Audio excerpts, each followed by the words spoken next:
अस्सलाम वालेकुम। इनकी நம்ம ஹபீஸ் கிச்சன்ல இளநீர் ஹல்வா தான் பார்க்க போறோம்।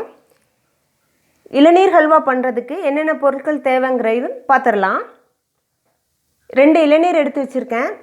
2 இளநீருக்கு 100 கிராம் கார்ன்ஃப்ளவர் மாவு போதுமான அளவு, 200 கிராம் சீனி, 1 ஸ்பூன் ஏலக்காய் பவுடர், நெய் எடுத்து வச்சிருக்கேன்। தேவைக்கேற்ப எடுத்துக்கலாம்। நமக்கு 4 ஸ்பூன் அல்லது 5 ஸ்பூன் நெய்யே போதுமானதாக இருக்கும்। இளநீரை உடைச்சு எடுத்து தண்ணி எடுத்துக்கலாம்। இளநீயை உடைச்சி இளநீக்குள்ள உள்ள தண்ணியை ஃபில்டர் பண்ணி எடுத்துருக்கேன்। ஒரு அலசல் வச்சு ஃபில்டர் பண்ணி எடுத்துட்டேன்। இளநீக்குள்ள உள்ள வழுக்க இதே மாதிரி லேசாக இருக்கணும்। இது 3 இளநீல உள்ள வழுக்க, அதையும் பொடி பொடியாக கட் பண்ணி வச்சுருக்கேன்। வாங்க இப்போ எப்படி பண்ணலாங்கிறத பார்த்துடலாம்।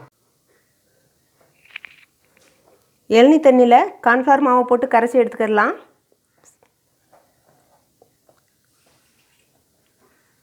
எடுத்த 100 கிராம் மாவையும் சேர்த்தாச்சு। இப்போ கட்டி இல்லாமல் கரைச்சி எடுத்துக்கிடுவோம்।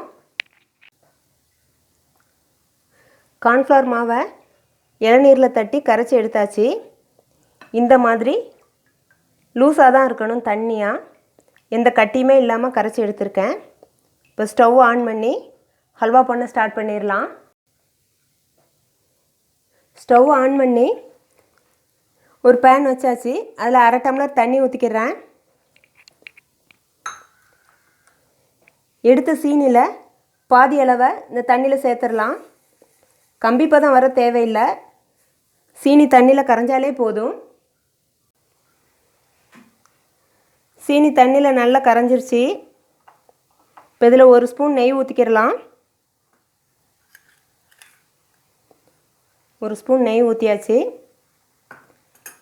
நெய்யையும் மிக்ஸ் பண்ணிடலாம்।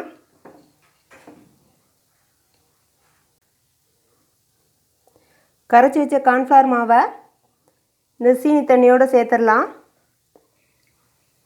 ஒரு முறை நல்லா கலக்கிட்டு அப்படி சேர்த்துடலாம்।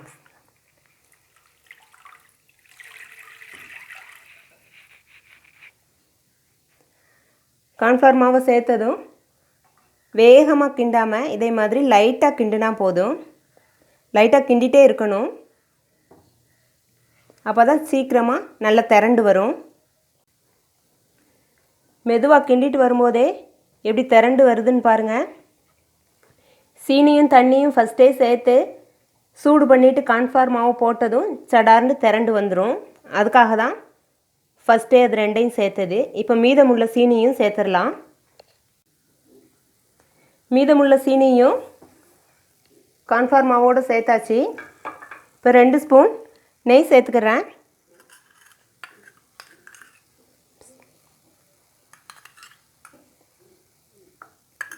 இப்போ நல்லா மிக்ஸ் பண்ணிடலாம்।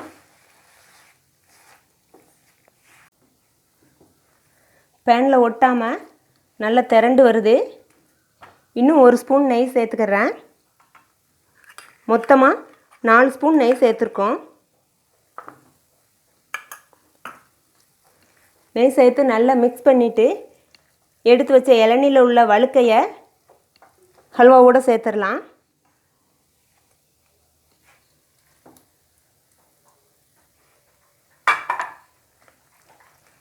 வழுக்கு சேர்த்ததும் ரொம்ப நேரம் கிளறிட்டு இருக்க வேண்டாம்। இளநீரில் உள்ள வழுக்கையை சேர்த்து ரொம்ப நேரம் கிண்டிகிட்டு இருக்கக்கூடாது। ஒரு 2 நிமிஷம், அப்படி இல்லைன்னா 3 நிமிஷம் கிளறினா போதும்। நம்ம ஹல்வா நல்லா ரெடி ஆயிடுச்சு। இப்போ எடுத்த 1 ஸ்பூன் ஏலக்காய் பவுடரையும் சேர்த்து ஒரு முறை கிளறி விட்டுட்டு ஸ்டவ் ஆஃப் பண்ணிடலாம்। நம்ம இளநீர் ஹல்வா ரெடி ஆயிடுச்சு। பேன்லேயே ஒட்டாமல் எப்படி நல்லா திரண்டு வந்திருக்கு பாருங்கள்। இப்போ இதை ஒரு 2 பவுலுக்கு ட்ரான்ஸ்ஃபர் பண்ணிடுறேன்। இளநீர் ஹல்வாவை 2 பவுலுக்கு ட்ரான்ஸ்ஃபர் பண்ணியாச்சு। கார்ன்ஃப்ளவர் மாவு வச்சு செய்யக்கூடிய மெத்தட் தான், அதில் இளநீரில் உள்ள வழுக்கையும் சேர்த்துருக்கோம்। இந்த ஹல்வா 2 நாளில் கெட்டு போயிருமோன்னு நினைக்க வேண்டாம், 4 நாள் வரைக்கும் ஸ்டோர் பண்ணி வச்சு சாப்பிடலாம்। நீங்களும் கண்டிப்பாக ட்ரை பண்ணி பாருங்கள், எப்படி இருக்குன்னு கமெண்டில் சொல்லுங்கள்। நம்ம சேனல் பிடிச்சிருந்தால் லைக் பண்ணுங்கள், ஷேர் பண்ணுங்கள், சப்ஸ்கிரைப் பண்ணுங்கள்। அஸ்ஸலாமு அலைக்கும்।